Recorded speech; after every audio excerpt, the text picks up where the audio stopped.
Okay, so are you ready to do a deep dive on fake friendships?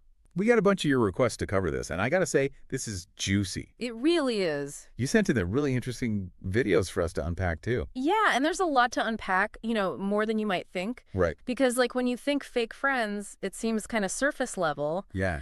But these videos we're talking about, Top Think and Psych to Go, Yeah. they get into, like, the psychology behind why people do this, and it's actually really fascinating. Yeah, I was, after I skimmed those videos, I'm like, I'm having some moments of self-reflection here. Right. Like, maybe I need to look at my friend group a little closer. But before I go down that rabbit hole, Let's not spiral.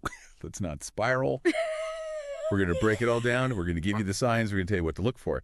But one thing that I thought was interesting watching these videos is they point out a lot of these signs, they're not like outright betrayals. Right. Like a lot of them are more subtle than that. Yeah, it's definitely a spectrum. Right. Like, some of it is just that a friend is a little too, what's the word? Self-centered. Yeah. Like, they constantly cancel plans or dominate conversations, stuff like that. Right. Top Think pointed that out as well. And honestly, that kind of stuff, you can often fix that. You talk to the person. Maybe they're just not aware they're doing it. Right. But then there's the stuff where it feels like there are more, well, malicious intentions behind it. Right. Like when a friend is, as Top Think puts it, creating debt.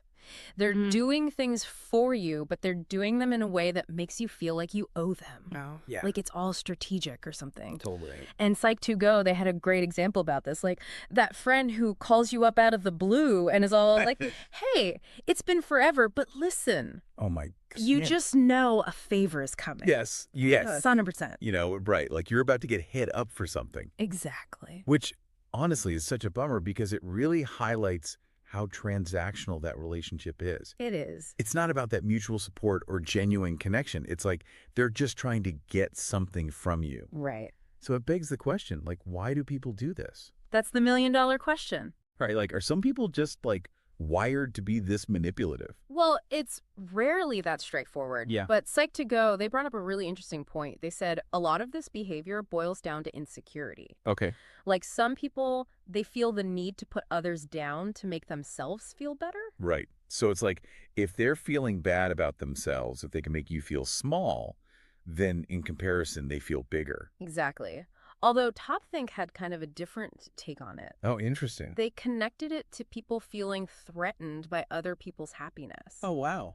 Like instead of celebrating your wins, they feel like your success is somehow taking away from them. Well, that's so interesting because it's like, you think about it, it's like they're threatened by your light instead of being like, let me get closer to that light. Exactly. And that fear can lead them to do things that undermine your success, even if it's subtle. Wow. And what I think is really important to remember here is that both of these perspectives, they really highlight how much of this behavior comes from the fake friend's own issues.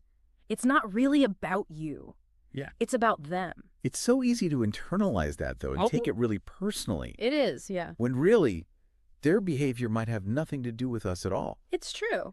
It's a good reminder that we can't control other people, right? Totally. Like, we can't control how they act or what they do, but we Right. can control how we respond to it. Yeah. And I think part of that is learning to recognize who's actually adding value to our lives and who's kind of bringing us down. 100%. Yeah.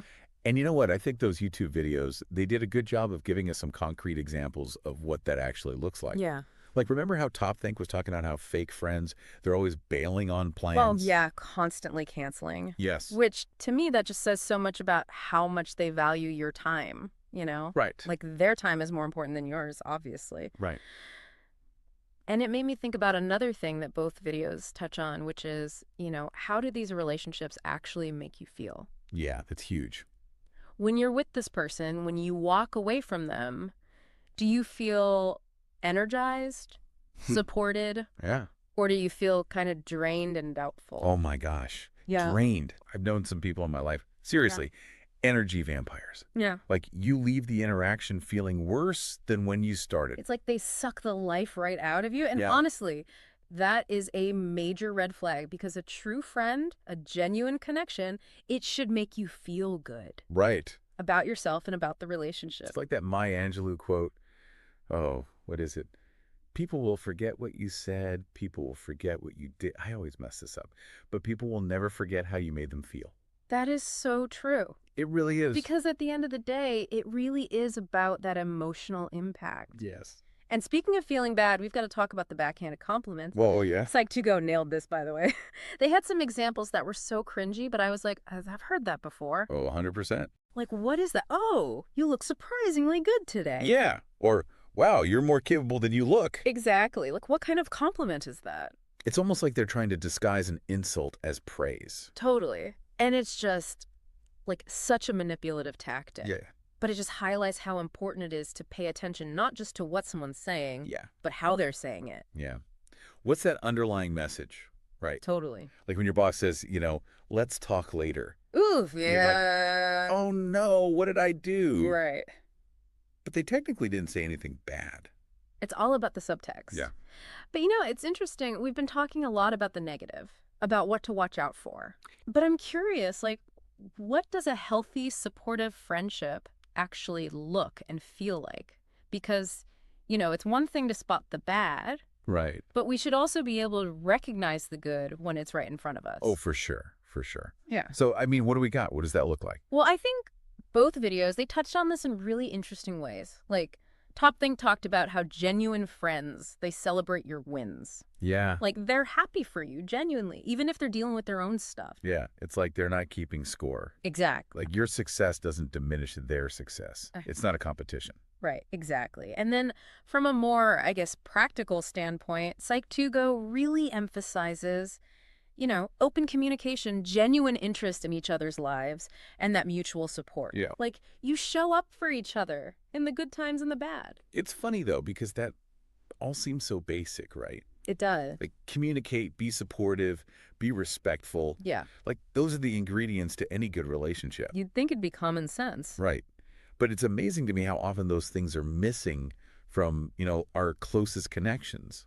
It's true. And then we wonder why we feel so unfulfilled. Exactly, because we complicate things, Right. overthink it, we're looking for something more, something bigger.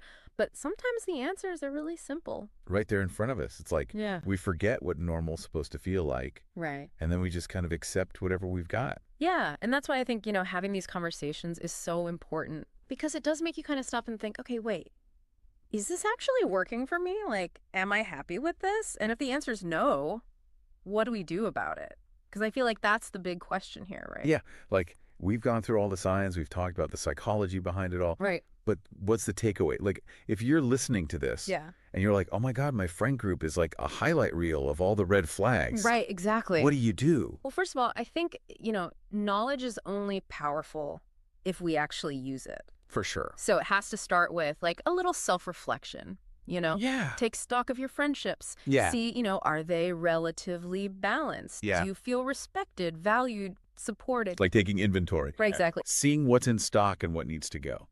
Yes. And if you find that, the bad outweighs the good, that's your sign that, okay, maybe we need to make some adjustments here. Right. Now, this doesn't mean that, like, at the first sign of trouble, you cut everybody off, right? Right, because every relationship has its ups and downs. Exactly. Even really healthy ones. Exactly. It's about recognizing the patterns. Right. Like, are those downs becoming the norm? Yes. And is it just constantly bringing you down? Totally, yeah. Because then it might be time to, reevaluate things. Yeah, so then what? What's the move? Do you confront them? I mean, sometimes, yeah. Oh, okay. But other times, honestly, it's amazing what just shifting your own behavior can do. Oh, interesting. Like we were talking about boundaries earlier, remember? Yeah. Super important. Right. Like you can't control how other people act. Yeah. But you can control what you're willing to put up with. So it's like if someone is always ditching on plans, maybe you just like stop inviting them to stuff. Exactly. You're not being aggressive. You're just like, okay, my time is valuable. Yeah. I'm protecting my energy. Exactly. Right. Now, if it's a relationship that, you really value and you think it's worth trying to salvage, then maybe, you have that conversation. Ooh, but those are hard. They can be tough. Yeah. They can be tough. But, sometimes just like voicing how you feel and what you need can make a world of difference. But of course, like that takes two, right? Like the other person has to be receptive to that. They got to be willing to hear it. Right, because you can't force somebody to be a good friend. And sometimes, honestly, as hard as it is, walking away is the healthiest option. Yeah, you just got to peace out. Yeah, you got to prioritize your well-being. Yeah. Surround yourself with people who light you up, not drag you down. Ugh, so good. Right. Okay, so we covered so much today. You did. What's the one thing you want our listeners to remember as they navigate this wild world of friendship? Honestly. Yeah. You deserve to have relationships that make you feel good. Yes. Relationships that are built on respect, on support, on genuine connection. Yeah. If something feels off, trust your gut, trust your instincts. Yes. All those signs we talked about, they're a good starting point, but at the end of the day, you know yourself best. You do. You know what you need. So trust that the... So good. Well, on that note, this has been a really insightful deep dive, and I hope you learned a lot. Me too. But remember, the conversation doesn't end here. It doesn't. Keep exploring these dynamics, keep checking in with yourself, and keep nurturing those relationships that truly matter. Right. Quality over quantity, always. 100%. All right. Until next time, everyone, thanks for joining us. See you later. Bye.